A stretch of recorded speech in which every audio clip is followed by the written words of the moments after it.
From Living Wisely, Living Well for today, November 4th. Keep a sense of humor, especially when things don't turn out as you hoped. Life is a play. Often, indeed, it is a tragicomedy. You will enjoy it best if you can remain unaffected. Even if the play ends in tragedy, it may help to purify your heart and to expand your consciousness.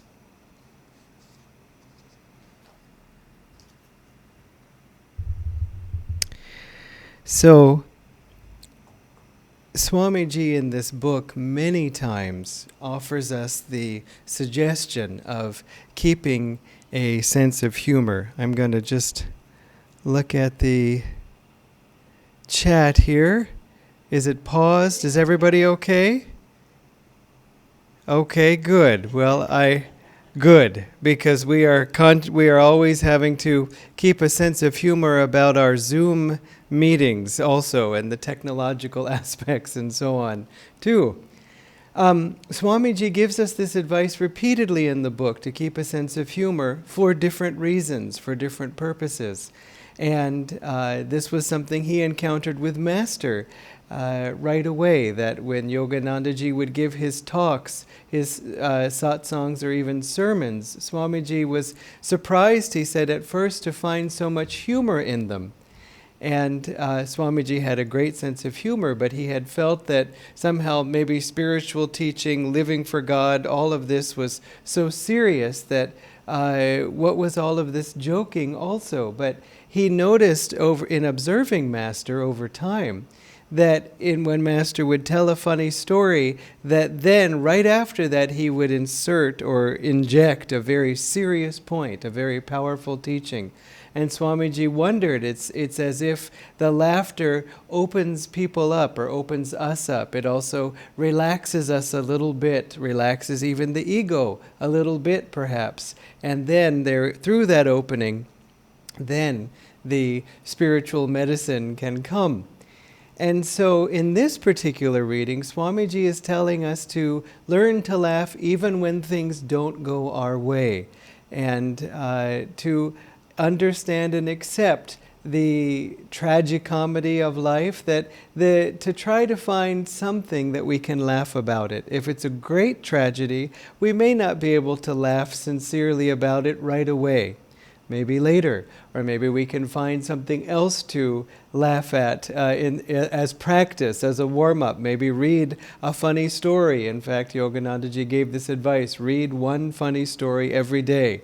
In other words, it's very important for us to laugh a little bit, even each day. That will get us into the practice of it, so that when we have a difficult day, well, still, we are our part of our sadhana is to smile and to laugh joyfully. It's not to laugh sarcastically, not to laugh cynically, and also not to laugh at others, but to just laugh at this whole show of God's. But as I said, sincerely. So we have to find a way that works for us. There is a saying, learn to laugh at yourself and you will find endless amusement. And that in itself can be a useful way. Why can we laugh, or how can we laugh at ourselves, especially in a serious situation? You know, it's important not to take things too seriously. If we do, then the whole responsibility rests on our shoulders. Even to keep the planet rotating rests on our shoulders, to guide the nation, to guide the pandemic. Never mind all the doctors and everyone else. It's all up to me to worry about. You see, we have to trust that someone else is at the controls, even if it doesn't look like it. Someone who knows what he is doing, someone who knows what she is doing. As one saint said, this is Divine Mother's world. Don't you think she knows how to take care of it? And when we laugh, it helps us to remember that this is a play. It's not to say that it has no meaning or no purpose, it's just imaginary. No, it is what we become through this play, through this drama, what lessons we learned. As Swamiji said, even if the play ends in tragedy, and I don't think he necessarily meant one's life ending in tragedy, but could be, but let's think not, because even if it did have a tragic outward ending, we could still imagine that joyful greeting of Master on the other side and bringing us home and away from this world, which is not our home. But even if this particular situation ends in a tragedy, which is to say, a disappointment, not what I wanted, well, in fact, that is really not the play, that is just a scene in the play. Maybe it's even an act of the play, but it is not the whole play. Life continues on, and sometimes we find that those greatest setbacks, as Swamiji said, can be a purification for us. Maybe one of our worst fears came true, and we realized, gosh, it happened, and it wasn't as bad as all those times that I had dreaded it. When it actually happened, I found, though painful, I was able to go on, and still the jangri tasted just as sweet, even through my tears. There were other comforts and consolations, even though this particular unwanted event had happened.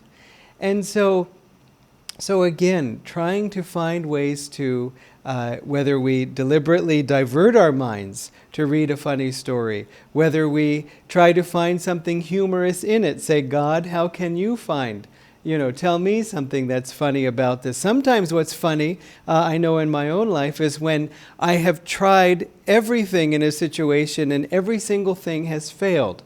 Again, we're talking about trying to be happy when things don't go your way. You can laugh at other times too, but this is tonight's subject. So,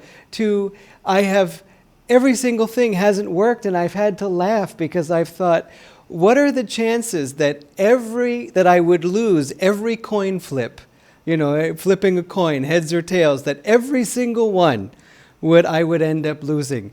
I don't think that's exactly what happened. You have to suspect that there was something else in the works there. Was it Maya or was it Divine Mother just having fun with me? Either way, we can say, Lord, if I'm not laughing, if I'm not finding this humorous, I hope you are. Even in that, maybe we can lighten up to bring God into it, because then we don't feel alone. We don't feel it's all my responsibility, which we feel helpless because so few things are actually within our control. Really, almost the only thing that's within our control is our attitude, is our reaction, is our response. Even the air conditioner is apparently not within our control, as it seems to be having a mind of its own, maybe to illustrate the topic. But what we really want to do is find a way to relax. Why? In addition to making it easier to handle these difficult times, it's very important to relax the ego with laughter, with humor. Swamiji said, in fact, when studying the lives of two case studies, you could say, a number of people who he felt were, or who proved themselves to be rather, mentally imbalanced, even insane, very disconnected with reality.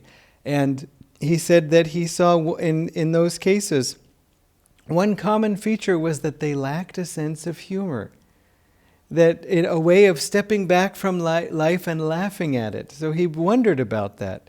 Is that one of the ingredients? Maybe it's because the ego never relaxes to the point that it becomes so rigid or it becomes so constricted that it takes over. And what could be more insane than that, which is disconnecting from our greater reality, which is to say God's reality, which is to say the reality.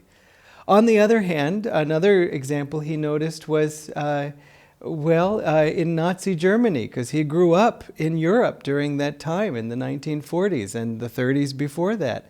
And he had a whole first-hand perspective of, that time, and I won't go into all of it. But he said he noticed among even acquaintances of his who got caught up in that mania, he said that they all had always lacked a sense of humor. and that this was sort of like the one extreme outcome or extreme end of that everything is serious, everything is important, nothing is light. And again, there's that constricting that then becomes rigid and even unforgiving, unkind, because of this inability to relax. And again, some people have this talent, some people do it naturally, some people have to work at it. It doesn't really matter. Humor really factors into everyone's life. Certainly, if you're on this path, it's very easy, because Master Yoganandaji had a fantastic sense of humor, as did Swamiji. In fact, we were with Swamiji once when he was walking to give a public lecture, and he was at a conference, so he was walking to the room, and we were walking with him, and people were sort of making way for him to pass because he was so well known. They were all crowded around, but they did want him to reach his seat. And one man stepped up to him and said, I'm very glad to meet you, but I have to ask you, I'm surprised to find that you have such a great sense of humor. Now, why should that be a surprise? I don't know. But in any case, this was the question. And what Swamiji said was, Master did.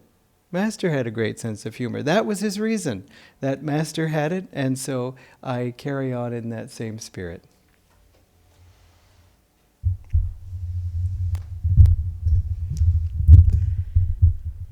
Hello, everyone.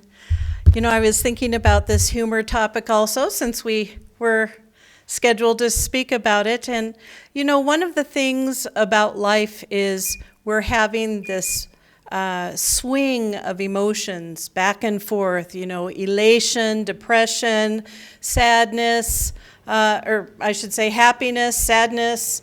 We're always swinging from one to the other, and the goal is to instead find that true inner feeling that has no duality.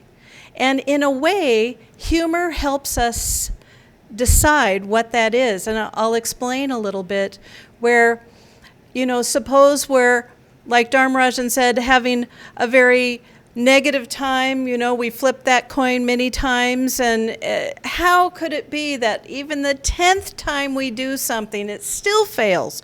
Or, on the other hand, we have a really wonderful experience and we're elated about it, and it's so great. And one of the things Swamiji would talk about is when we have that elated experience, we might end up causing karma to go the other way to a negative aspect.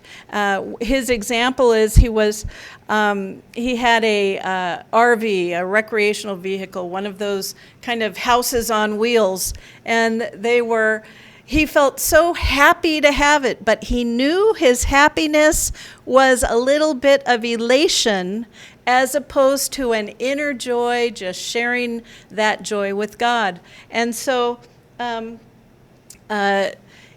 in that, he knew, oops, I've kind of gone to the elated part.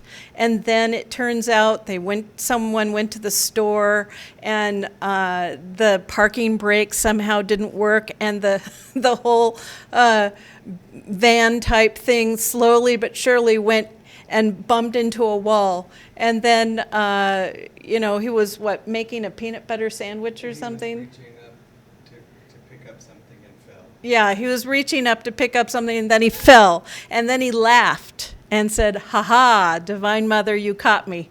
I was feeling that elated feeling, and I knew it was going to have its equal and opposite reaction, and it did. And so this is something we can use humor for in order to kind of back away a little bit when we can catch ourselves, when we're in an elated state, and try to back it out. Even when we're in an elated state, we can say, "Ha-ha, Divine Mother, I see, I'm in a real elated state. Help me to share this experience with you. Help me to feel that this experience is inside and I'm sharing the joy with you only," as opposed to, "Wow, this is great." And and try and make it more of an inner experience of joy with God, and then there's a chance that we can kind of negate that equal and opposite negative aspect that's going to come with it. You know, Dharmarajan and I were both school teachers, and whenever we would hear a child start laughing, hee hee, hee hee, ha ha ha, ah, you know, and that they would just like start laughing hilariously. What happens? All parents know. You hear a child laughing like that, what's going to happen in the next 10 seconds? Crying. So it's like so much excitement, and then the ultimate result is going to just be crying. It's a perfect view to show how this elated and deflated thing happens. And so what can we do? You know, when we are feeling humor, when we're having a sense of humor, feel the vritti, or I should say the chitta in the heart chakra. Feel how disturbed the vibrations are in the chakra when we're having humor. You know, is there a nervous, excited feeling, or is there a calm feeling of divine joy? You know, we had Swamiji as our best example. One moment. How much time do I have left? What time is it? What time is it? Okay. Sorry, my timer went off.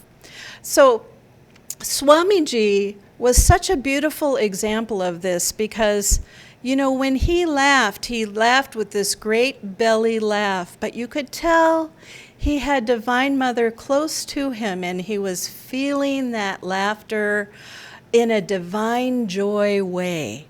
It was very a personal, he was sharing that laughter with others, and we would all share in that as well. But there was not that, there was never any unkindness in it. There was never any sarcasm, as Dharmarajan was saying, never any sarcasm about it.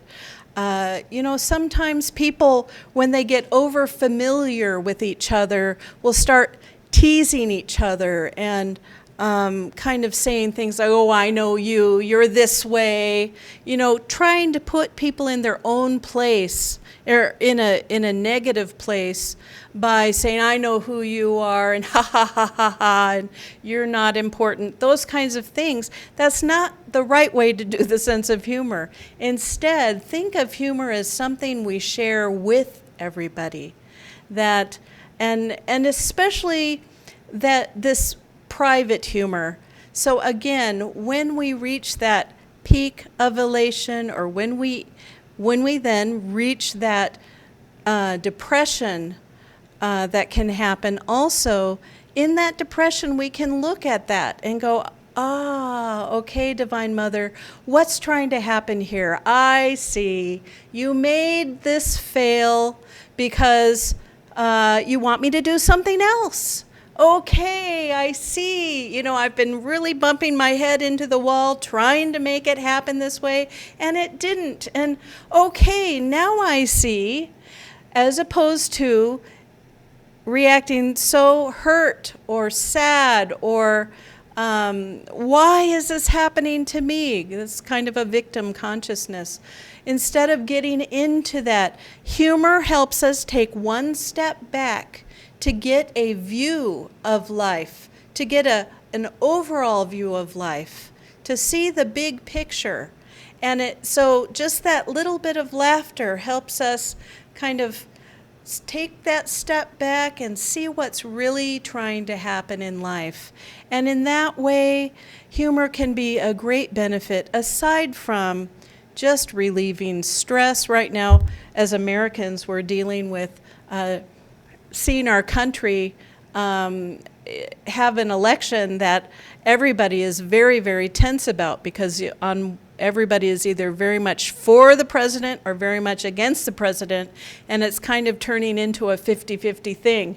So people are very upset. And so what are you going to do? If your country falls into tyranny, that's a very serious situation. On the other hand, Divine Mother, what's trying to happen here? So we've been dealing a little bit with that kind of a thing for I shouldn't say our own country, because here we are in India, and we feel this is just as much our country as well. Not ours, but we're so grateful and lucky to be here. So we wish you all a lot of joy. We want to leave you with Swamiji's song, The Secret of Laughter. And if I can call it up here.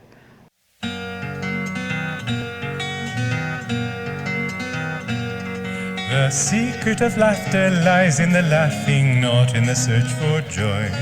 It's a swallow winging on the wind, it's innocence in a boy. Luru-luru-lero, luru-luru-lai. Joy will come to anyone whose soul has learned to fly. Luru-luru-lero, luru-luru-lai. Joy will come to anyone whose soul has learned to fly. Joy in the singing, not in the song sung, welcome but never crave. If you think that laughter lies in things to things, you'll be but a slave. Luru-luru-lero, luru-luru-lai. Joy will come to anyone whose soul has learned to fly. Luru-luru-lero, luru-luru-lai. Joy will come to anyone whose soul has learned to fly. Joy in the giving, not in the gaining. Grasp and you'll never sing. You could win the world and still be poor. Win peace and live like a king. Luru-luru-lero, luru-luru-lai. Joy will come to anyone whose soul has learned to fly. Luru-luru-lero, luru-luru-lai. Joy will come to anyone whose soul has learned to fly. Sing when the sun shines, sing when the rain falls, sing when your road seems strange. In a tempest seize the lightning flash and ride the winds of change. Luru-luru-lero, luru-luru-lai. Joy will come to anyone whose soul has learned to fly. Luru-luru-lero, luru-luru-lai. Joy will come to anyone whose soul has learned to fly.